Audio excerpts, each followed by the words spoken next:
Hey Virgos. I'm going to do a reading for the second half of November for you guys.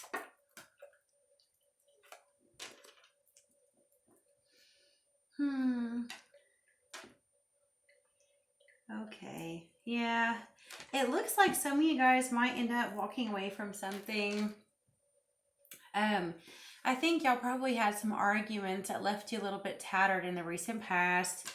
And right now, you know, there's something fast coming in or fast going out. Communication is heating up between you and somebody. And it looks kind of, you know, intense, right? And then this is the future for the second half into this month. Oh, doesn't that look like fun? How are you guys feeling about that? I mean, you can take it as a positive if you want. You know, I kind of feel like an interpretation I've heard before is, you know, not letting it get you down. Like, it's up to you if you're going to decide to let what someone says or does keep you pinned down, or if you're going to get up and let the chips fall where they may. But this is at the bottom of the deck. So this is my cry over spilled milk card, you know. I mean, it's where you know everything's already spilt and everything's in shambles, and it kind of sucks, but you can't sit there and mourn over it forever, you know. So let's see. Yeah, so it looks like some of y'all decided not to be the hangman anymore, you know, but that's coming out kind of between. Ooh, got the King of Pentacles, King of Coins. Now, for some reason, when I get him out of this tarot deck, I kind of feel like he's a little, he just looks so manipulative to me. I don't know, like sneaky, you know, like I got the goods, like kind of controlling. And let's see, I've got the Hangman reversed, and then more so in the present area, I've got the Two of Swords, and then I've got the Three of Wands reversed. So it does look like, you know, you did have a stalemate with someone and you're kind of maybe giving up on somebody. You know, it doesn't look like things are working out the way that you wanted, right? But it looks like y'all are going to be talking about that. So you might be having some serious discussions with someone. And I just don't think y'all are going to see eye to eye on it, you know? And if you look at this, I feel like, you know, one of you is got all the cards in your hand, all of the, you know, control in the situation, and the other one is probably a little bit more out of control, upset, confused, scared, moody. Yeah. And I have a feeling definitely for some of you, you're just heartbroken and somebody is kind of lording it over you. And then if you like reverse roles anyway you want to, maybe some of you feel like you're in control for the first time in a while and somebody else is throwing a tantrum about it. I don't know. Y'all tell me. Let's see what the Druid cards have to say about it. I kind of want to pull that one too for some reason. Yeah, it looks like you had faced some sort of a crisis kind of moment where you had to make a decision and your heart was breaking over it. And right now, it kind of looks like, you know, this is just never good to get this reversed. I'm just like, how do you put this nicely? You or the other person is maybe acting out of character, a little bit shallow. I'll say that. I don't know which one of you it is. You probably do. I mean, we all can be kind of petty and shallow sometimes when we're fed up, right? But maybe the other person is just, you know, superficial. It can be a very superficial card. It's like judging people based on their looks or trying to use beauty to get what you want. But when you're ugly on the inside, it doesn't work out the way you want it to. Beauty or being handsome, whatever you want to call it. You know, someone may be thinking that their looks, their facade, their money can't get them where they want. But if they're ugly on the inside, it doesn't work out.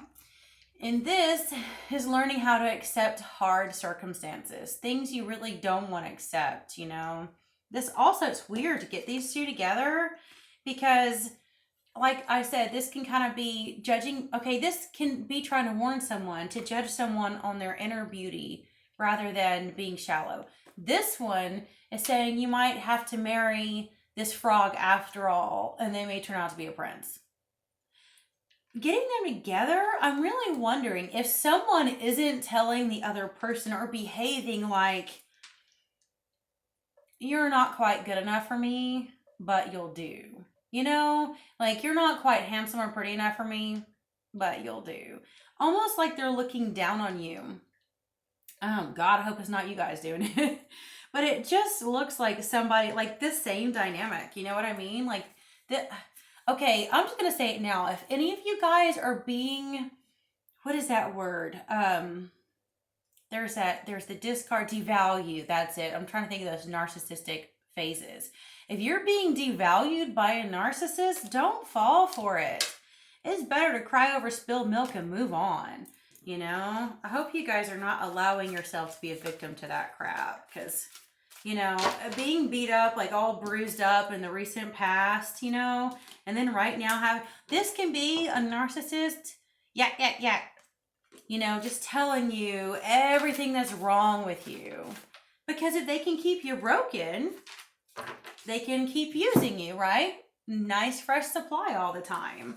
So let's see, I actually ended up pulling 2 of these too.